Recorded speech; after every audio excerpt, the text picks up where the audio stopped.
আজিৰ কেবিনেটত আমি লোৱা প্ৰথম সিদ্ধান্তটো হ'ল যে আমি অহা 31 মাৰ্চ তাৰিখৰ ভিতৰত অসমত 10,57,516 গৰাকী নতুন অৰুণোদয় হিতাধিকাৰী সংলগ্ন কৰিবলৈ আমি সিদ্ধান্ত লৈছোঁ। এই মুহূৰ্তত আমাৰ অসমত অৰুণোদয় বেনিফিচিয়াৰী 17 লাখ আছে আৰু এই 17 লাখ অৰুণোদয় বেনিফিচিয়াৰীৰ লগত 10,57,516 গৰাকী নতুনকৈ সংযোজিত হ'ব। তাৰ ফলত অৰুণোদয় বেনিফিচিয়াৰী সৰ্বমুঠ 27,77,000 পাবগৈ। ইয়াৰ আবেদনৰ প্ৰক্ৰিয়া অহা জানুৱাৰী মাহৰ 7 তাৰিখৰ পৰা আৰম্ভ হ'ব। 12 তাৰিখে প্ৰথম ডিষ্ট্ৰিক্ট লেভেল মনিটৰিং কমিটিৰ বৈঠক অনুষ্ঠিত হ'ব আৰু বিভিন্ন প্ৰক্ৰিয়াৰ মাজেৰে গৈ হিতাধিকাৰীসমূহ আমি 20 ফেব্ৰুৱাৰীৰ ভিতৰত আমি নিৰ্বাচিত কৰিম। কাৰোবাৰ ওজৰ আপত্তি আদি শুনাৰ পিছত আমি বহাগ বিহুৰ আগতে 10 এপ্ৰিলৰ যিটো ইনষ্টলমেণ্ট দিওঁ, সেই ইনষ্টলমেণ্টত এই অতিৰিক্ত 10,57,000 বেনিফিচিয়াৰীয়ে অৰুণোদয় আঁচনি পাব পাৰিব। এই গোটেই with this addition of 10,57,000 beneficiary আমাৰ অৰুণোদয় আঁচনিত এতিয়া annual outgo will be 4,000 crores হ'বগৈ।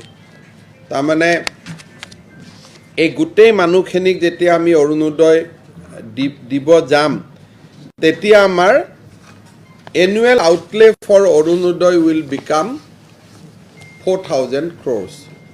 এইটো অসমৰ মই ভাবোঁ যে দেশৰ ভিতৰতে এটা অন্যতম বৃহত্তম DBT স্কিম। এই স্কিমটোৰ লগত আপোনালোকে জানে যে এটা Indira Miri widow pension scheme এটা আছিলে, য'ত বেনিফিচিয়াৰীসকলে মান্থলি 250 rupees পাইছিল। এইবাৰ আমি automatically all Indira Miri widow pension পোৱা বিধৱা মহিলাসকলক আমি অৰুণোদয়টো দি দিম। Then their monthly earning will go to 1,250 rupees instead of 250 rupees. তেনেকে দীনদয়াল দিব্যাংগ যোজনা আঁচনিখনো আমি অৰুণোদয়ত ছাবজিউম কৰি ল'ম, যাতে তাৰো বেনিফিচিয়াৰীসকলে বৰ্তমান 1,000 টকা পায়, যাতে 1250 টকালৈকে তেওঁলোকো উঠি যাব পাৰে।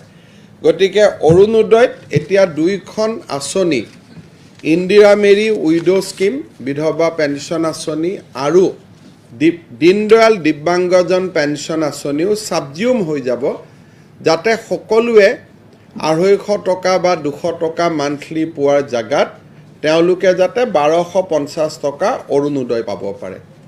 গতিকে আমি ভাবোঁ যে আমাৰ বাজেটে হওক বা ইলেকশ্যন মেনিফেষ্টোতে হওক আমি যি ঘোষণা কৰিছিলোঁ যে আমি মেক্সিমাম মহিলাক অৰুণোদয় আঁচনিলৈ আনিম, ইয়াত এটা আজি আমাৰ বহুত ডাঙৰ এটা ইলেকশ্যন কমিটমেণ্ট আমি পূৰা কৰাৰ দিশত আমি খোজ কাঢ়িলোঁ। আমাৰ এইটো এটা লক্ষ্য হ'ব যে এই 10 লাখ বেনিফিচিয়াৰী গোট খোৱাৰ পিছত অহা বছৰ আমি আৰু 8 লাখ বেনিফিচিয়াৰী আনিম, যাতে ultimately Arunodoi will cater 35 lakhs household. কিন্তু এট প্ৰেজেণ্ট দিছ ইয়াৰ আমি 27,77,000লৈকে আমি যামগৈ।